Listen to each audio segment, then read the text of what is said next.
मैं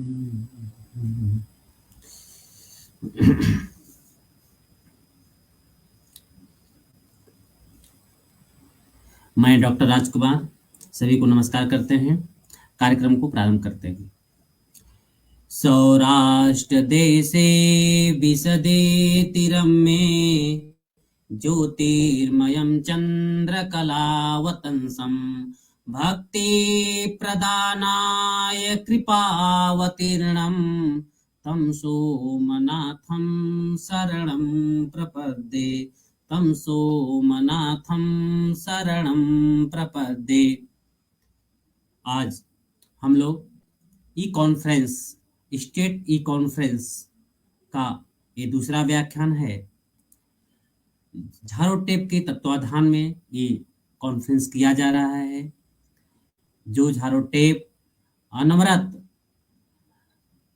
हर नए नए कार्यक्रमों को लेकर के पूरे राज्य में अपना कार्यक्रम करता रहता है, उसी एक कड़ी में आज हम लोग स्टेट ई कॉन्फ्रेंस प्रारंभ किए हैं, जो आज से ही है। 31 जनवरी तक ये कार्यक्रम चलेगा। इसी कार्यक्रम के आज हमारे जो दूसरे विशिष्ट वक्ता हैं वह श्री विनय कुमार सर। आप सहायक शिक्षक, उत्क्रमित मध्य विद्यालय, दमारो प्रखंड, नवा बाजार। सर, आपका मेरे तरफ से हार्दिक स्वागत एवं अभिनंदन है इस कार्यक्रम में। झारोटेप के जिला इकाई के सभी सदस्यों की तरफ से भी मैं आपका हार्दिक स्वागत एवं अभिनंदन करता हूं इस कार्यक्रम में। आज का जो विषय है, ई कॉन्फ्रेंस का जो व्याख्यान का जो विषय है, शिक्षा का नया मानदंड, अपना झारखंड। इस विषय पे आज हम लोग चर्चा करेंगे। जो हमारे विशिष्ट वक्ता हैं उनके श्रीमुख से नए नए विषयों को लेकर के जो झारखंड में शिक्षा में नए नए बदलाव हो रहे हैं, जो झारखंड सरकार की एक नई पहल है जिससे सभी बच्चे इससे काफी लाभान्वित हो रहे हैं। आप राज्य से बाहर भी आप बड़े बड़े पदों पे आईएएस हो, पीसीएस हो, आईआईटी हो, मेडिकल हो, हर क्षेत्र में जो आज वर्तमान सरकार कार्य कर रही है शिक्षा के क्षेत्र में, इससे काफी लोग प्रभावित हैं, लाभान्वित हैं। आइए आज हम लोग समय न लेते हुए अपने विशिष्ट वक्ता के श्रीमुख से और आज शिक्षा का जो नया बदलाव हो रहा है, नया मानदंड है, उस पे हम लोग सुनते हैं। सर आइए। जी, बहुत बहुत धन्यवाद राजकुमार सर कि आपने मुझे इस योग्य समझा कि मैं इस विषय पर अपनी कुछ मुखर बातों को रख सकूं और आम जनमानस तक, जो भी वैसे लोग हैं जो हमारे डिपार्टमेंट से अलग हैं, आम जनमानस हैं, उन तक हम अपनी बात को पहुंचा पाने में आपके माध्यम से हम सक्षम हो रहे हैं। इसलिए सर्वप्रथम आपको आभार। और जितने भी साथी जुड़े हुए हैं सभी को झारखंडी जोहार। मैं विनय कुमार, सहायक शिक्षक, राजकीयकृत उत्क्रमित मध्य विद्यालय दमारो, प्रखंड नवा बाजार, पलामू से। सर, जैसा कि आपका जो टॉपिक है कि शिक्षा का मानदंड अपना रहा नया झारखंड, जो है जिस विषय पर हम लोगों ने यह गोष्ठी किया, संगोष्ठी किया है, और जिसके लिए मुझे आपने यह सुअवसर दिया है, तो सर मेरा मानना है कि शिक्षा का मतलब वह नहीं है जो हमारे मन मस्तिष्क में, सामान्य लोगों के मन मस्तिष्क में बैठ गया है कि शिक्षा का मतलब नौकरी या रुपये के पीछे भागना। हम अच्छा शिक्षा पाएंगे, अच्छी शिक्षा को पाने के बाद हम एक रोजगार मिल जाएंगे, नौकरी करेंगे, उसके लिए नहीं है। मेरे विचार में शिक्षा का मतलब यह है कि ज्ञान, सदाचार, उचित आचरण, तकनीकी शिक्षा, तकनीकी दक्षता, विद्या, जो हम अपने दैनिक जीवन में आत्मसात कर सकें और भारत का एक बेहतर नागरिक कैसे बने, और भारत के विकास में, चाहे वो सामाजिक विकास हो, आर्थिक विकास हो, राजनीतिक विकास हो, उस विकास में अपनी महती भूमिका का निर्वहन कैसे करें, अपना सहयोग कैसे करें, शिक्षा उसके लिए आवश्यक है। शिक्षा का तात्पर्य कतई यह नहीं है कि हम अपने दैनिक जीवन में आय का स्रोत कैसे प्राप्त करेंगे बेहतर नागरिक बनने के लिए। तो जब इन चीजों को हम देखते हैं राजकुमार सर, तो आप जी जी सर। देखिएगा कि वर्तमान परिस्थिति में यह जो झारखंड सरकार है, इसको एक अहम कड़ी के रूप में लेकर चल रही है। समय के साथ सरकार ने अपने जो इनके मजबूत इरादे हैं, उन इरादों के साथ चलना शुरू भी किया है। प्रथम तो आप देखिएगा कि शुरुआती दौर में जब इस सरकार का गठन हुआ था, इस कार्यकाल में। तो कोविड जैसी महामारी आई थी, एक बड़ी बाधा के रूप में, न कि सरकार के रूप में, किसी भी सरकार, पूरे देश विदेश में इसका जो विध्वंस देखने को मिला था, आ, हम लोग उससे वाकिफ हैं। बावजूद इसके कि झारखंड में यह जो वर्तमान सरकार है, जहां तक हम देख पाते हैं या समझ पाते हैं, क्योंकि मैं इस विभाग में हूँ और काफी दिनों से हूँ, तो एक अनुभव मेरा यह है कि वर्तमान में यह जो सरकार है इस रूप में काम कर रही है कि शिक्षा का सिर्फ इनका उद्देश्य, अभी आप देखिएगा तो यह नहीं महसूस होगा कि सिर्फ साक्षर बनाना है या हमारे राज्य का जो साक्षरता दर है उसको बढ़ाना नहीं है। इन्होंने बखूबी, हमको लगता है कि सरकार ने, इस सरकार के इस विभाग के पदाधिकारियों ने बखूबी अध्ययन किया है आरटीई के नॉर्म्स का, कि राइट टू एजुकेशन को कैसे फुलफिल करें।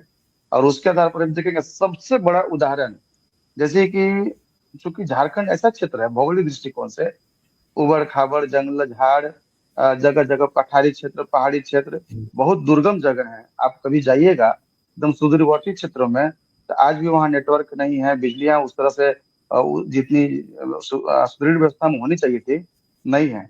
और वैसे वैसे जगहों में अभी देखिएगा कि बच्चे कितने उत्साहित होकर विद्यालय की ओर आ रहे हैं। अभी ताजा उदाहरण है, सरकार की एक योजना आई थी, सिटी बजाओ स्कूल बुलाओ। सिटी पे जाओ इतना, जी जी। बहुत, जी जी, बहुत ही मनोरंजक रहा सर। और इसका परिणाम देखिएगा, हालांकि लोगों को शुरू में मजाक लगा कि सीटी बजवाया जा रहा है, बच्चे गली मोहल्ले में सीटी बजा रहे हैं, लेकिन सर आप इसको जब इसके तह में जाइएगा तो देखिएगा कि इसका दूरगामी परिणाम इतना तेज है कि आप सोच नहीं सकते। जी राजेश, राजकुमार सर, आवाज आ रही है? हाँ बोले, आवाज आ रही है। जी। इसका यह दूरगामी परिणाम हमको सुखद परिणाम देखने को मिला कि जैसे ही विश्व बज रहा था, सिटी बज रही थी, तो काफी बच्चे उत्सुक होकर विद्यालय को अपना विद्यालय को दौड़ चले आ रहे थे। तो ये तो एकदम सबसे निचले स्तर में कि विद्यालय में बच्चों का जुटाव लगाव कैसे हो। और स्थानीय क्षेत्र में जो बच्चे जिस चीज का उपयोग करते हैं, उनके यहाँ एक माध्यम है, जब बच्चे कोई मेला में ग्रामीण क्षेत्र जाते हैं तो आप देखिए कि सीटी बजाने के लिए, हॉर्न बजाने के लिए मेला में अपने पेरेंट्स जिद करते हैं। एकदम छोटी सी वस्तु है, लेकिन उसका इतना बड़ा योगदान रहा है कि बच्चे, आप देखिए कि विद्यालय की ओर दौड़े चले आ रहे हैं। पहली बात। दूसरी बात, आप उससे अलग जाइएगा, तो मैं इन चीजों को यहाँ इसलिए ला रहा था कि जो सुदूरवर्ती क्षेत्र है, जहाँ के मेधावी बच्चे हैं, जिनके पिताजी, जिनके पेरेंट्स, जिनके अभिभावक इतने आर्थिक रूप से दुर्बल हैं, कमजोर हैं, कि वो चाह कर भी उनके बच्चे अगर मेधावी हैं तो वह सुविधा नहीं दे पा रहे हैं। इसका सबसे बड़ा काट निकाला है वर्तमान सरकार ने। आप देखिएगा कि एक स्कूल आया है, शुरुआती में उस विद्यालय का नाम उत्कृष्ट विद्यालय के नाम से एक योजना आ रहा था, लेकिन उस स्कूल का नाम दिया गया सीएम एक्सलेंस स्कूल। और सर वह ऐसा विद्यालय है जिसमें आधुनिक तरीके से आप देखिएगा तो उसमें जो इंफ्रास्ट्रक्चर है आधुनिक तरीके से है, और उसमें जो सुविधाएं हैं बहुत आधुनिक है, लैब आधुनिक है, उसमें स्मार्ट क्लास चलेंगे, लाइब्रेरी जो है एकदम फुली कंप्यूटराइज है, आधुनिक है। आप उसको जब जाइएगा उसके तरह मतलब देखिएगा। और उससे ही बड़ी बात यह है कि जब उसमें जाइएगा तो देखिएगा कि आधुनिक तरीके से सीबीएसई पैटर्न पर बच्चों को पढ़ाया जा रहा है। तो जो बच्चे अपने आप की हीनता का बोध कर रहे थे, जो पेरेंट्स हीनता का बोध कर रहे थे कि हम पैसे के अभाव में बच्चों को अच्छी शिक्षा नहीं दे पा रहे हैं, हम अच्छे जगह एडमिशन नहीं करा पा रहे हैं, तो वैसे गरीब मेधावी छात्रों के लिए सरकार ने शुरुआती दौर में 80 विद्यालयों को खोला है मुख्यमंत्री उत्कृष्ट विद्यालय के रूप में। और उसमें एक एग्जाम के माध्यम से उनका किया जाता है, थोड़ा सा आकलन किया जाता है, शैक्षिक आकलन। और उस आकलन के आधार पर एक मेरिट बनता है, और उस मेरिट के मद्देनजर बच्चे जो उसमें चयनित होते हैं, उन बच्चों को जो है इसमें लाया जाता है। आप देखिए कि राज्य के बच्चों के लिए जो गुणवत्तापूर्ण शिक्षा है, जिसमें हमारे 5 जो प्रमंडल हैं, उन प्रमंडल में इन विद्यालय को इस तरह से सजाया गया, इनका एक तरह से प्रारूप तैयार किया गया कि आज के दौर में जितने भी सुविधाएं बच्चों को चाहिए, एक बड़े बड़े कॉन्वेंट स्कूल में मिलता है, वो सारी सुविधाएं उस विद्यालय में दी गई हैं। उसमें शिक्षक बहुत तरह हैं, गुणवत्तापूर्ण एजुकेशन दे रहे हैं, लाइब्रेरी है, लेबोरेटरी है, पुस्तकालय है, कैंपस है, और बहुत सारी ऐसी चीजें हैं जो बच्चे देखकर उसमें ये करते हैं। अब एक बात और है, यह तो क्षेत्र हुआ कि जो मेधावी बच्चे हैं, ग्रामीण क्षेत्र से जो आर्थिक अभाव के कारण, आर्थिक तंगी के कारण नहीं आ पा रहे। इसके साथ आप एक चीज और देखिएगा कि हेलो हेलो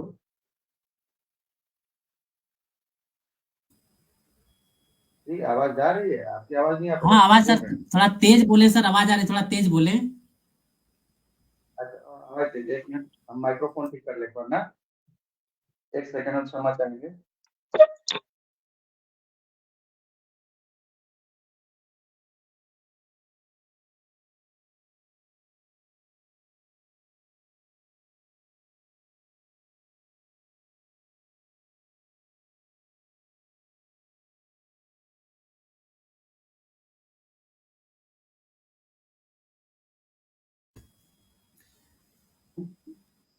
मैं बता रहा हूँ, एक्चुअली है क्या कि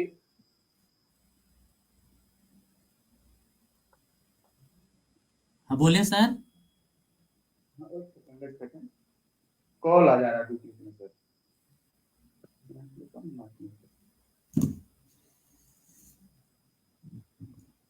हाँ हाँ सर, दे रहे हैं सर, कॉल आ गया था सर। जी जी जी।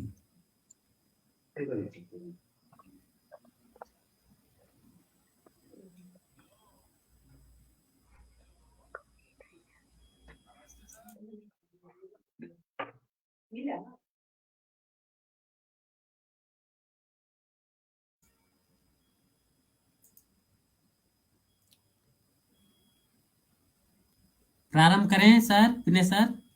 तुरंत तुरंत कॉल आ जा रहा है सर ना। ओ अच्छा अच्छा। हाँ, अब आप देखेंगे कि जिस तरह से यह उत्कृष्ट विद्यालय का जो चल रहा है, एक्सलेंस स्कूल का जो चल रहा है, सेम एक्सलेंस स्कूल, अब यह जो एक माहौल है, पूर्व की सरकारों ने भी बहुत इसमें योगदान दिया था, परंतु देखिए पहले बच्चों को पुस्तक छात्रवृत्ति इस तरह से दिया जाता है। मोबाइल को सर इस ना, सरकार मोबाइल को थोड़ा और आगे कर ले, आवाज कम आ रही है। एक मिनट सर, एक मिनट। जी। हाँ, प्रारंभ करें सर।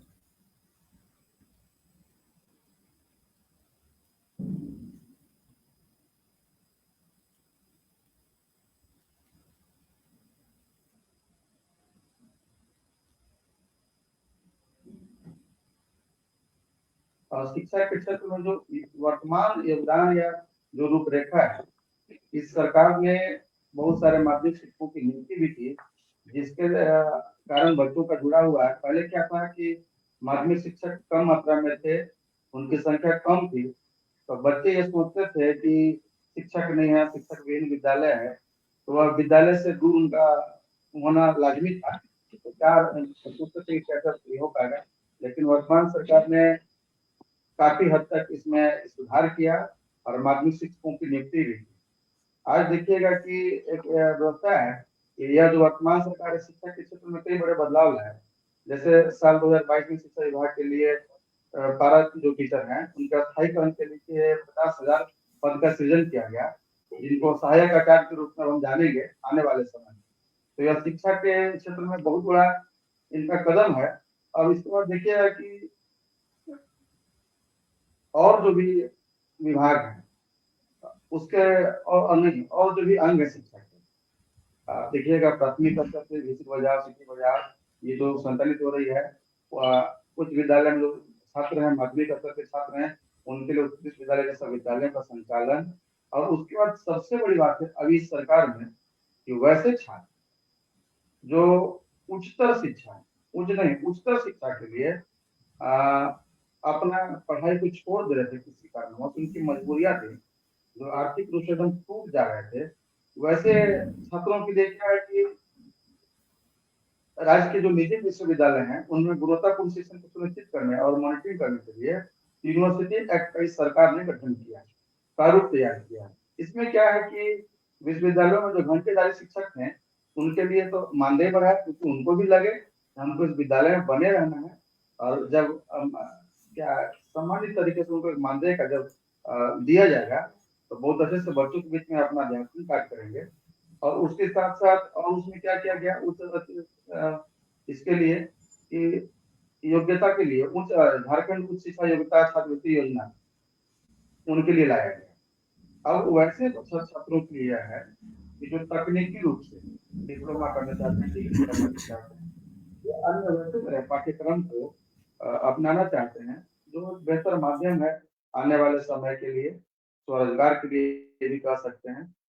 तो वैसे कार्यक्रम के लिए इसमें झारखंड उच्च शिक्षा योजना योग्यता छात्रवृत्ति योजना भी लाया गया और उसके लिए अनुदान प्रायोजित किया गया। और खास करके झारखंड राज्य उच्चतर शिक्षा पुरस्कार योजना और जो हमारे दिव्यांग साथी हैं जो पढ़ना चाहते हैं, उनके लिए दिव्यांग और अनाथ विद्यार्थियों के लिए छात्रवृत्ति योजना भी शामिल की गई, जो पहले से इस तरह से अलग से नहीं। छात्रवृत्तियां मिलती थी लेकिन अलग अलग ये कैटेगरी बनाकर नहीं मिलती थी और उसका राशि भी बहुत बढ़ाया गया है। आप इस तरह से आप देखेंगे। अगर इस बीच में राजकुमार साहब कोई सवाल हो संबंधित इससे या फिर कोई विशेष बिंदु पर जाना चाहें, आप उसको उठा सकते हैं, उस पर मैं फोकस जी, जी सर, करूंगा। जी सर। ऐसा जी, जी। वैसा नहीं है। अ, सबसे बड़ी बात है कि आप ये देखिएगा, हम बता रहे हैं कि कॉल आ जाना है सर, एक मिनट, दूसरे मोबाइल में कॉल, इसीलिए हम इसको डाइवर्ट कर।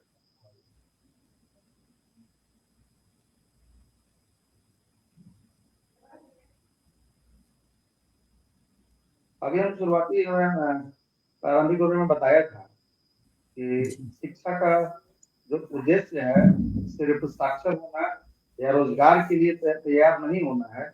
तो आप उसमें देखिएगा कि एनी बेसेंट एक रही हैं, बहुत महान विचारक रही हैं एनी बेसेंट। उनका एक स्टेटमेंट था, उनका आया था कि उन्होंने इस बात पर शिक्षा का मतलब समर्थन किया था कि शिक्षा जो है सर्वतोन्मुखी होना चाहिए।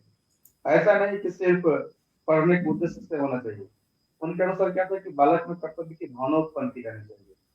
और जब हमें वैसी शिक्षा मिलेगी जिसको हम आत्मसात करने के बाद अपने दैनिक जीवन में जब हम आत्मसात करते हैं, तो हमारे मन में यह जो है दृढ़ निश्चय तैयार होना चाहिए कि हमने जो शिक्षा प्राप्त की है सिर्फ अपने लिए नहीं, अपने आसपास के लोगों के लिए, अपने देश के लिए, अपने समाज के लिए की है। और इसी ढर्रे पर, इसी तर्ज पर वर्तमान सरकार जो है शिक्षण व्यवस्था को मजबूत कर रही है। इसके लिए मजबूत नहीं कर रही है कि बच्चा स्वरोजगार करेगा। उनका उद्देश्य यह है, इससे जो विद्यालय आ रहे हैं, नेशनल स्कूल कर लीजिए, कस्तूरबा गांधी आवासीय विद्यालय जो पहले से था उसको भी उसी रूप में कहीं कहीं रूपांतरित किया गया। और विभिन्न योजनाएं चली, एकलव्य योजना देखिएगा, अलग अलग छात्रवृत्ति योजना है, बहुत सारी उसमें योजनाएं हैं। आप उसमें देखिएगा, मैं बता रहा हूँ आपको कि जब हम उस क्षेत्र में जाएंगे।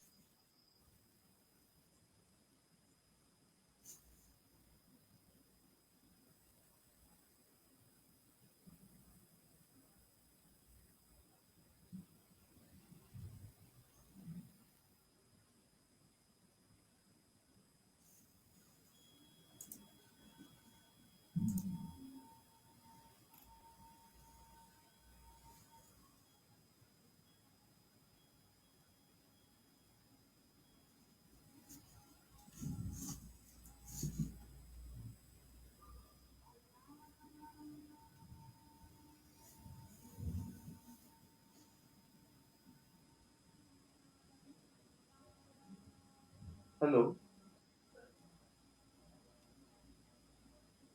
आवाज जा रही है? हाँ, आवाज आ रही है, बोलें। अच्छा अच्छा अच्छा, तो मैं बताना चाह रहा था हाँ, कि बोलें, आवाज जैसे आ रही है कि सर। जो मेधावी छात्र हैं, उनके प्रतियोगी परीक्षा की तैयारी के लिए एकलव्य प्रशिक्षण योजना सरकार ने शुरू किया है।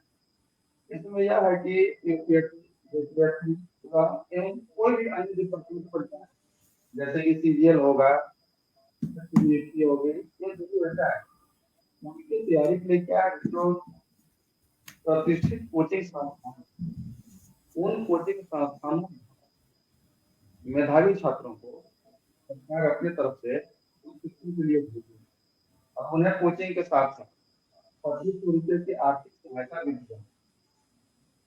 और यह उन छात्रों के लिए है जो 12वीं पास विद्यार्थी के लिए है।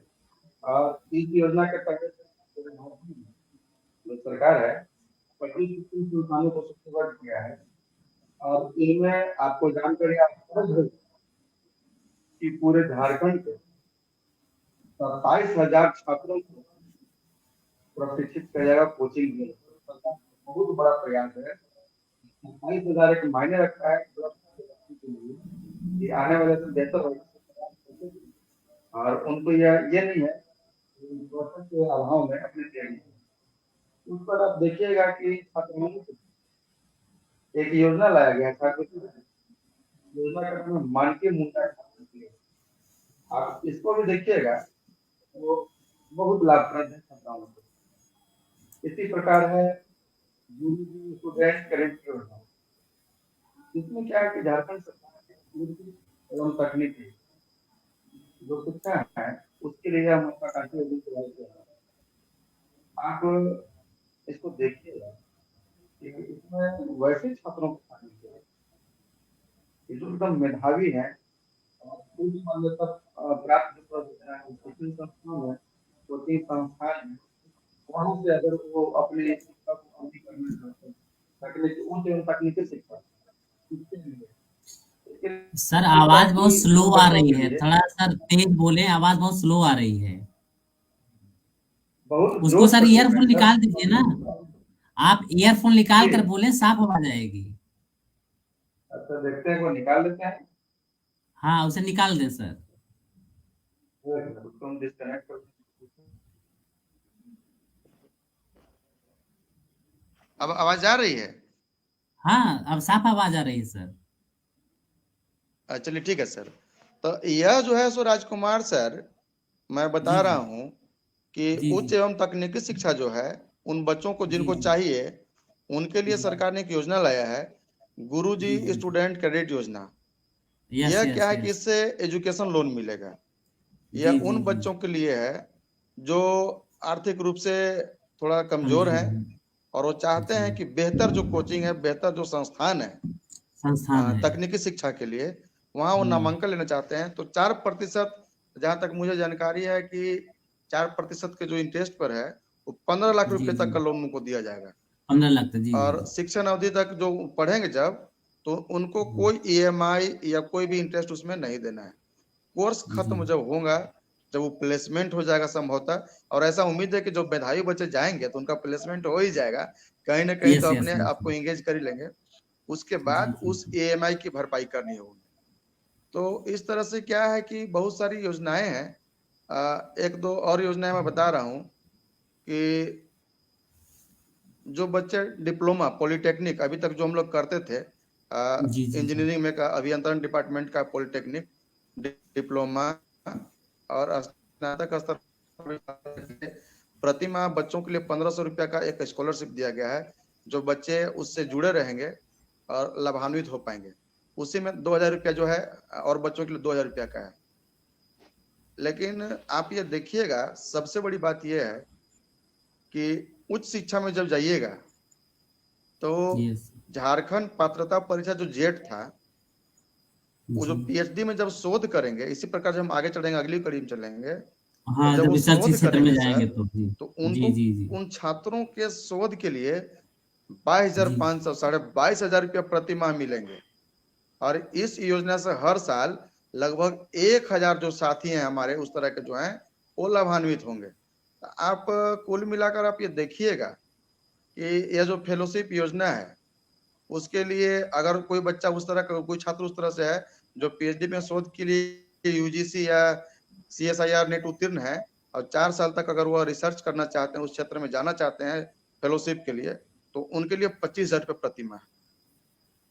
तो मेरे कहने का मतलब यह था कि वर्तमान सरकार के इरादे जो हैं शिक्षा व्यवस्था के प्रति शिक्षा के प्रति या यहाँ के जो गरीब छात्र हैं जो कि जिस तरह का यह राज्य है उन छात्रों के प्रति एकदम संवेदनशीलता से सरकार काम कर रही है और सोच कर रही है।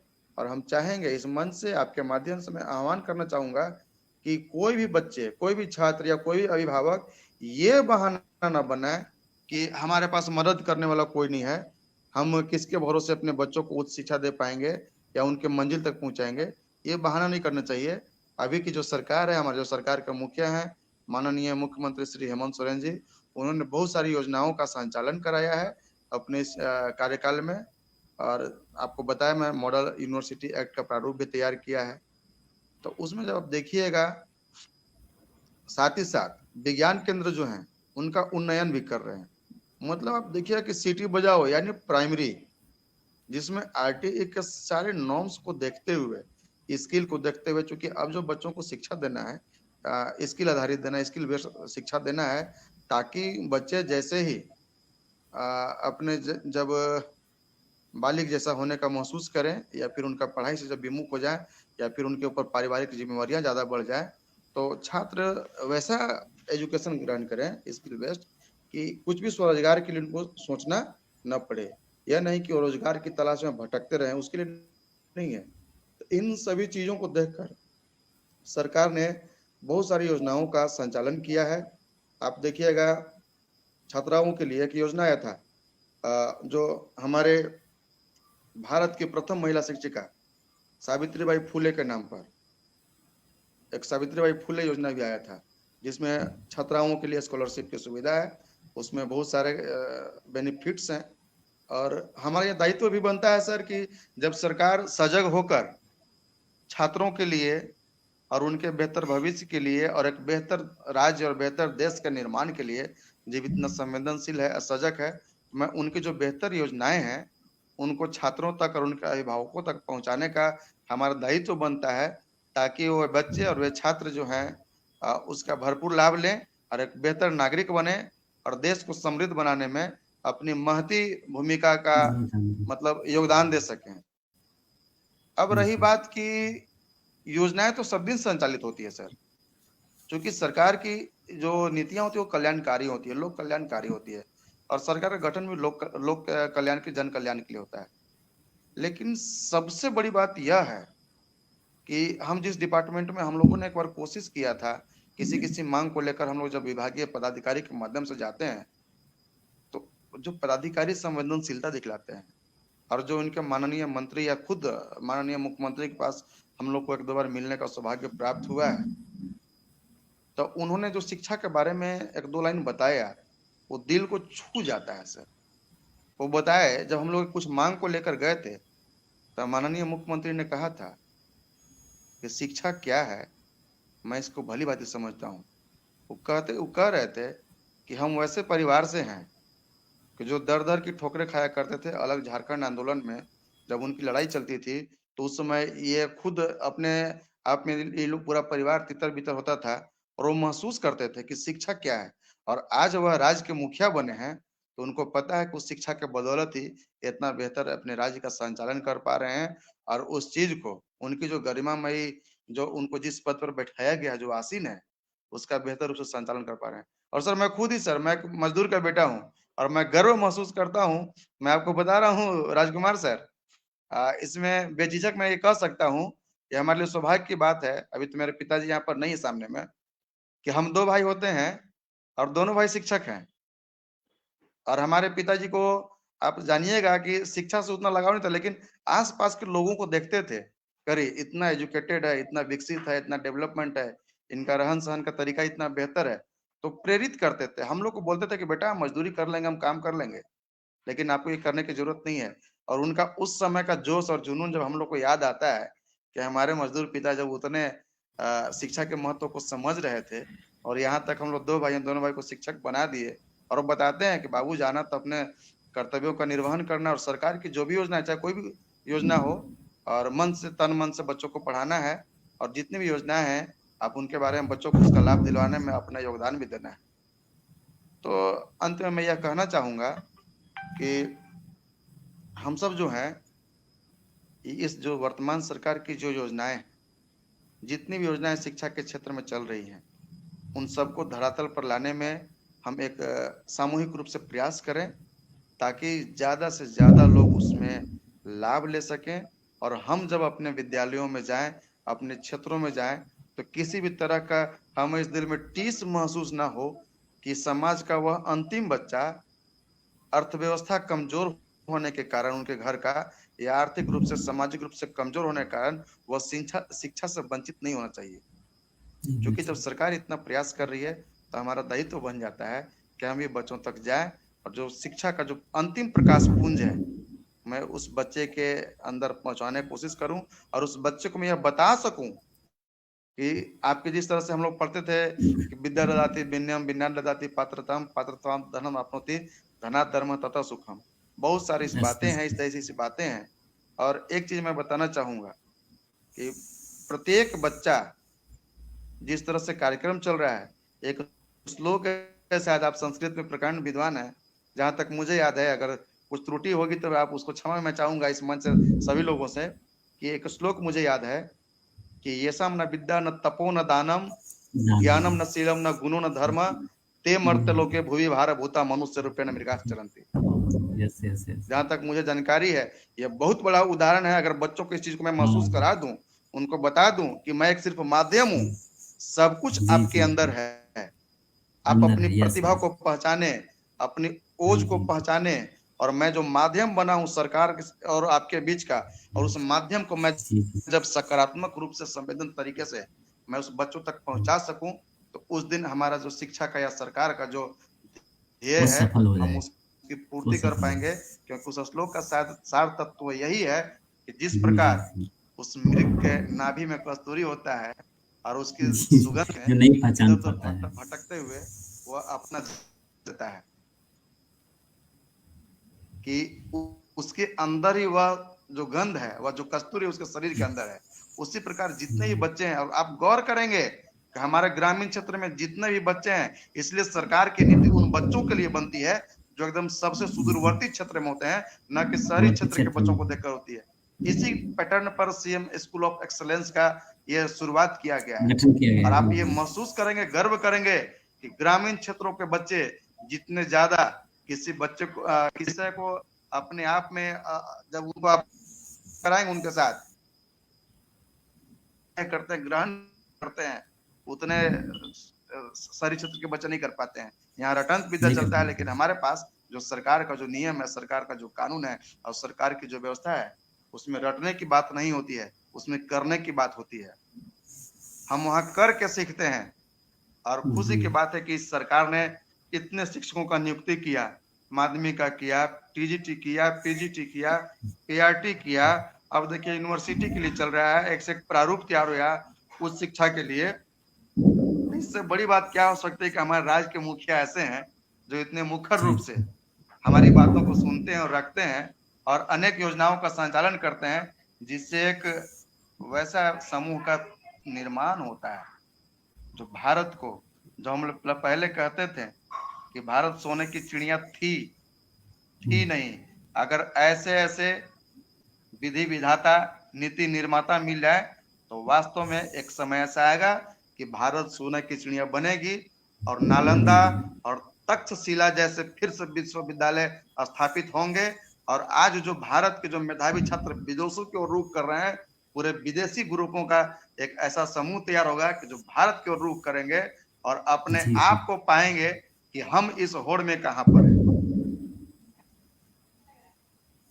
तो मैं महसूस कर रहा हूं और आप भी महसूस कीजिएगा इस चीज को। और इस मंच से मैं सभी से मैं एक बार अपील करना चाहूंगा कि इन सभी योजनाओं के बारे में लोगों को बताएं और ज्यादा से ज्यादा वैसे बच्चे, कहीं बच्चे ऐसे हैं जो ड्रॉप आउट हो जाते हैं किन्हीं कारण से, तो हम सबसे रिक्वेस्ट भी करेंगे कि चूंकि जो आपको टॉपिक है कि शिक्षा का नया मापदंड अपना रहा झारखंड, तो अपना रहा झारखंड में सिर्फ सरकार नहीं है, सरकार इस राज्य के अंदर रहने वाले सभी प्राणी जो अपने आप को कहते हैं कि मैं मानव हूं, सभी का दायित्व बन जाता है कि जो मापदंड तैयार किया गया है उस मापदंड की पूर्ति के लिए अपना सर्वस्व दें और समय दें और एक अच्छे समाज का निर्माण करें। जी राजकुमार सर। ठीक सर, ओके चल, बहुत धन्यवाद सर। कहना चाहें तो आप पूछ सकते हैं सर। बहुत समय के बाद हम लोग एक दूसरे के लिए या समाज के लिए समय निकाल पाते हैं। जी सर, आपने सर कम समय में और शिक्षा से लगभग जुड़ी हुई सभी सूचनाओं का हम लोग मैंने इतना सरल भाषा में आपने प्रस्तुत किया कि जो ना जानता हो भी वो समझ सकता है। छोटी आप एजुकेशन से लेकर के आप सरकार की योजनाएं क्या है, कैसे धरातल पे लाना है, कैसे उसको अनुभव करना है और पूरे व्यापक स्तर पे आधुनिक में क्या हो सकता है। आपने जो विषय रखा सही सर, परम सौभाग्य का है कि आज हम लोग जो कार्यक्रम कर रहे हैं, ये जो झाड़ू टेप कर रहा है, ये परम सौभाग्य है। और सर जी ऐसे ही झाड़ू टेप काम करता रहा तो एक दिन शिक्षा के क्षेत्र में, हर क्षेत्र में हम लोग बेहतर काम करेंगे। आप जैसा यदि वक्ता रहेंगे और धीरे-धीरे हम लोग सबको जोड़ने का प्रयास करेंगे कि जोड़ करके एक दिन झाड़ू टेप हर क्षेत्र में एक क्रांति लाए, समाज को जागरूक करे, शिक्षा के क्षेत्र में हो, अन्य भी कोई भी कार्यक्रम हो, हर क्षेत्र में हम लोग, क्योंकि झाड़ू टेप का ही उद्देश्य है कि सभी जितने अफसर हैं, टीचर हैं, कर्मचारी हैं, सभी मिल करके इस मुहिम को झारखंड में और ऐसा एक हम लोग तैयार करें टीम झारखंड में कि पूरा देश देखे कि एक ऐसा कर्मचारियों का जो समूह है, जो राज्य के विकास में सरकार के साथ मिल करके कैसे काम करती है और एक मिसाल खड़ा करें। और आप जैसे वक्ता जो कम समय में पूरे विषय वस्तु को रख दिए और आगे आने वाले भी हम वक्ताओं से प्रयास करेंगे कि कम समय में अच्छी-अच्छी बातें हैं जो समाज को मिले, जो छात्रों को मिले, उससे लाभ उठाएँ। बहुत-बहुत धन्यवाद सर। जी सर, बहुत बहुत धन्यवाद कि आपने मुझे यह अवसर दिया। हम आपके आभारी हैं, आप इस झाड़ू टेप के थैंक आभारी हैं। और मैं इस यू। 2 लाइन के साथ अपनी बातों को समाप्त करना चाहूँगा, चूँकि हमारे जी, जी। कंधों पर काफ़ी जवाबदेही है, एक बेहतर जी, बेहतर जी। समाज निर्माण के, कि हम जी, जी। युवा हैं, नई-नई कहानी बनाएँगे जी। और पत्थर को निचोड़ कर उससे पानी बहाएँगे। और सरकार जब हमारे साथ उन बच्चों के मंजिल के लिए इतनी अनवरत प्रयास कर रही है, तो उन बच्चों के लिए भी एक नई निशानी बनाएँगे। थैंक यू, इन्हीं बातों बहुत-बहुत के साथ धन्यवाद। अगर कुछ कमी रह गई हो तो मैं पुनः मिलूँगा, आपसे बाद में मिलूँगा। और जी, चूँकि जी, समय जी। की पाबंदियाँ हैं और सारे नहीं कार्यक्रम सर, हैं हमारे भी और आगे बहुत भी बड़ा वक्ताएँ कार्यक्रम में रहेंगे। आपसे जुड़कर बहुत छोटी-छोटी बातों को बहुत अच्छा लेकर लगा के हम राजकुमार लोग सर। आगे भी वास्तव में वक्ताओं आपने से यह जो बात प्रयास करेंगे। किया है, बहुत अच्छा जी, जी। प्रयास है और समाज के लिए बहुत अच्छा संदेश भी जाएगा। इन्हीं बातों जी, के जी। साथ मैं अपनी वाणी को विराम देता हूँ। जय जोहार, जय झारखंड। जी, सर। बहुत-बहुत धन्यवाद सर, बहुत-बहुत धन्यवाद। बहुत जी, अच्छा लगा ओके। सर। आपका मिलन जान लीजिए झाड़ू टेप के लिए परम सौभाग्य है और आपके जी, श्रीमुख जी। से निकला हुआ हर वाणी झाड़ू टेप जान लीजिए कि उसको फॉलो करेगा, कैसे आगे कार्य करना है, फॉलो करेगा। बिल्कुल, बहुत-बहुत धन्यवाद बिल्कुल। Sir. Thank you. Okay, okay, okay. चलिए इसी तरह से कार्यक्रम को इसी पे बंद करते हैं। फिर हम लोग कल 7 बजे मुलाकात होगी, नए एक विशिष्ट वक्ता के रूप में। चलिए बहुत-बहुत धन्यवाद। Thank you.